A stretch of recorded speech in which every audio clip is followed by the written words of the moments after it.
3 years ago, I sat in my car in a grocery store parking lot and completely broke down. It wasn't a financial crisis or a sudden medical diagnosis. It was the sheer crushing exhaustion of being entirely too available. My phone vibrated in the cup holder. Again, a grown son needing a favor he was perfectly capable of handling himself. A friend wanting to dump her daily emotional garbage on me. An acquaintance expecting an immediate reply to a trivial question. For decades, I operated under a deeply flawed belief system. I thought that being a good person meant being perpetually accessible. I convinced myself that if I constantly kept the peace, if I sacrificed my own boundaries to make others comfortable, I would eventually earn their respect, their loyalty, and their love. I was completely wrong. The more available I became, the more invisible my actual needs were to everyone around me. I wasn't respected. I was utilized. I was treated like a tool, a convenient emotional emergency button they could press whenever their lives felt chaotic, only to be put back on the shelf the moment they felt better. If you are listening to this right now, you probably know exactly what that parking lot breakdown feels like. You have spent 50, maybe 60 years putting everyone else on the center stage of your life, silently hoping someone would eventually pass the microphone to you. They won't. If this reality hits close to home, take a second to subscribe, turn on the bell, and leave a comment below. Like and share this with someone who is pouring from an empty cup. We are building a community of thinkers who are finally reclaiming their sovereignty. What I didn't understand then, which the Swiss psychiatrist Carl Jung explained perfectly over a century ago, is the profound concept of psychic energy. Jung didn't view the human mind as a bottomless well of endurance. He saw it as a strictly limited energy system. Every single time you explain yourself to someone who is committed to misunderstanding you, every time you answer a text you desperately want to ignore, every time you say yes through gritted teeth just to avoid an argument, you are bleeding psychic energy. You are quite literally giving away pieces of your finite life force to maintain an illusion of harmony. You think you are keeping people in your life by being available, but the truth is much darker. You are keeping alive a fake version of yourself. Jung called this the persona, the mask we wear to be accepted by the tribe. You have worn this mask of the helpful, always there person for so long that it has suffocated your authentic self. People who demand your constant availability do not actually want you. They want what you provide. They want your validation, your distraction, your emotional labor. Realizing this, I decided to run a brutal, terrifying experiment. I stopped explaining myself. I stopped answering calls immediately. I stopped being the shock absorber for everyone else's bad decisions. I chose absolute, unapologetic silence. And the reaction from the people who claim to love me changed everything I thought I knew about human nature. You think you are being generous. You think your endless patience makes you the glue holding your family and friendships together. Let's drop that illusion right now. You are not the glue. You have become an emotional landfill. I know this because I lived it. I spent years answering the 11 p.m. phone calls from friends who only wanted to complain about the exact same problems they refused to fix. I dropped everything to babysit grandkids at a moment's notice because my grown children assumed my time was infinitely flexible. I thought I was indispensable. The brutal reality, I was just convenient. The moment I had a crisis, the moment I actually needed someone to listen to me, the silence was deafening. The people who demanded 100% of my availability had zero availability for me. Why does this happen? Carl Jung didn't view the human mind as a magic, bottomless well of endurance. He mapped it out as a strict closed energy system. He called it psychic energy. Every single thought, every suppressed sigh, every fake smile, and every immediate text response consumes a measurable unit of that energy. It does not replenish itself just because you are trying to be a good person. When you sit there listening to someone cross your boundaries, smiling and nodding to keep the peace, you are not avoiding conflict. You are internalizing it. You are taking your vital, finite life force and handing it over to people who will never return the investment. You walk away feeling heavy, irritable, and completely drained. While they walk away feeling lighter, they essentially siphoned your peace to cure their own chaos. You learned to do this decades ago. Jung talked extensively about the persona, the mask we construct to navigate society. When we were younger, we learned that compliance bought us safety. We were conditioned to believe that saying no made us difficult, selfish, or unlovable. So, we strapped on the mask of the relentless people-pleaser. We became the reliable mother, the dependable father, the friend who is always there. But here is the crisis of the second half of life. That mask is now suffocating you.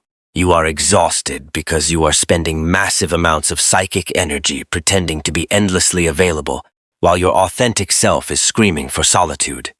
Manipulators, and this frequently includes the people who share your DNA, possess an animalistic radar for this. They do not need to be evil masterminds. They just follow the path of least resistance. They know exactly who will drop everything for them. They know whose buttons to push to elicit guilt. They don't respect you. They respect their access to you. When you are always available, you become completely predictable, and anything predictable can be controlled. They use you as an emotional emergency button. They press it, get their validation, their favor, their ego boost, and then they leave you completely empty. So, what happens when you finally stop? What happens when you choose not to answer that manipulative text? What happens when you look someone in the eye?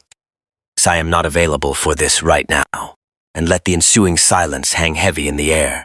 The immediate result is not peace. The immediate result is chaos, and that is exactly what we need to decode. In the next few minutes, we will look at the exact psychological warfare people will wage against you the moment you cut off their supply, and why their anger is the ultimate proof that you are finally stepping into your real power. The very first time you say, no, the sky will fall. Do not expect applause for finally setting a boundary. Expect war. I remember the first time I deliberately turned my phone off for an entire weekend. I didn't announce it. I simply became unavailable. By Monday morning, my inbox was a minefield of passive-aggressive messages. Guess you're too busy for us now. I really needed you, but clearly, I'm not a priority. The guilt hit me like a physical blow. My immediate instinct was to apologize, to grovel, to explain myself, and to resume my position as the universal shock absorber. This is the exact moment where 90% of people fail. They cave to the discomfort of being misunderstood and run right back into their self-made prison. But you need to look at this backlash for what it truly is. It is not a misunderstanding. It is a psychological mechanism. Carl Jung called this projection, when people cannot tolerate their own inner darkness, their anxiety, or their profound emptiness. They project it outward. For decades, you volunteered to be their blank canvas. You were the designated receptacle for their unresolved issues. When you suddenly withdraw your availability, you are no longer playing your assigned role. You are handing their baggage right back to them. They are not angry because you changed. They are terrified because, without your constant presence to distract them, they are forced to sit in a quiet room and face their own reflections. For someone who uses others to regulate their emotions, that is a fate worse than death. This reveals the darkest truth about excessive availability. The manipulator doesn't actually need to actively control you. They just need you to keep reacting. They provoke you, play the victim, or poke at your old wounds, entirely dependent on your predictable impulse to fix things. The second you respond even to defend yourself, you have lost. You have given them exactly what they wanted, your psychic energy. You must develop the emotional discipline to let people be wrong about you. Let them tell their friends you have become arrogant. Let them complain that you are selfish or cold. That old, nice version of you they are mourning was a hostage. Your conscious unavailability is a direct threat because it shatters their delusion of control. When they accuse you, do not explain yourself. When they try to trigger your guilt, offer them nothing but absolute, stone-cold silence. Jung said, "We do not become enlightened by imagining figures of light, but by making the darkness conscious." By refusing to feed their cycle, you force their shadow into the light. Their mask slips. You finally see them for who they are, and more importantly, they are forced to see themselves. Yes, you will lose people. Let them go. The ones who get angry when you set boundaries are the exact ones who benefited from you having none. But what happens after the storm? What happens when the manipulators leave? The noise fades, and you are left standing in the ruins of your old relationships. That isolation is where the real work begins. The silence that follows your withdrawal is not peaceful at first. It is deafening. When you have spent 50 or 60 years defining your entire worth by how useful you are to your family, your friends, and your workplace, suddenly having no crises to solve feels like a free fall. I remember staring at my phone during the second week of my absolute unavailability. No one was texting. The emergencies had miraculously solved themselves because I was no longer there to play the martyr. My initial reaction wasn't relief. It was a profound, suffocating panic. If I wasn't the fixer, the mediator, the human emotional landfill, then who exactly was I? That terrifying void is the threshold of what Carl Jung called individuation. It is the painful, necessary process of stripping away the persona, the mask of the accommodating savior, and separating your true self from the parasitic expectations of the collective tribe. You see, society conditions us to believe that pulling back is a hostile act. We are taught from a very young age that silence is either passive-aggressive or cowardly, a failure of duty. But conscious, strategic silence is neither. It is brutally lucid. When you stop reacting to every provocation, you step out of the arena. You become an observer of the very dynamic that used to enslave you. And what you observe from that quiet distance will likely break your heart before it ultimately sets you free. You will watch the people you sacrificed everything for seamlessly move on to their next victim, their next source of psychic energy, the exact moment you close your vault. You will see that the grown child who claimed they couldn't survive without your constant financial or emotional bailouts is suddenly functioning perfectly well. You will see that the friend who drained you for hours is doing just fine complaining to someone else. This realization is the bitter medicine you must swallow to be cured of your people-pleasing addiction. You were never managing their chaos. Their chaos was managing you. True silence is not the absence of speech. It is the absolute mastery over your own energetic investments. When you remain silent in the face of a manipulative guilt trip, you deprive the manipulator of their oxygen. They expect you to argue, to justify, to apologize. They want to draw you into the mud because that is where they hold the advantage. When you offer them nothing but a calm, unblinking presence, you force them to sit alone with their own toxicity. This is exactly why your unavailability infuriates them so deeply. It holds up a mirror they have spent their entire lives trying to avoid. They will inevitably label you. They will call you selfish, arrogant, distant, and cold. Let them. The older you get, the more you must realize that every single word you speak, every defense you mount, is a withdrawal from a bank account that is rapidly running out of funds. Not everyone deserves an explanation for your boundaries. In fact, an explanation is just another subtle form of being available. Do not explain your absence.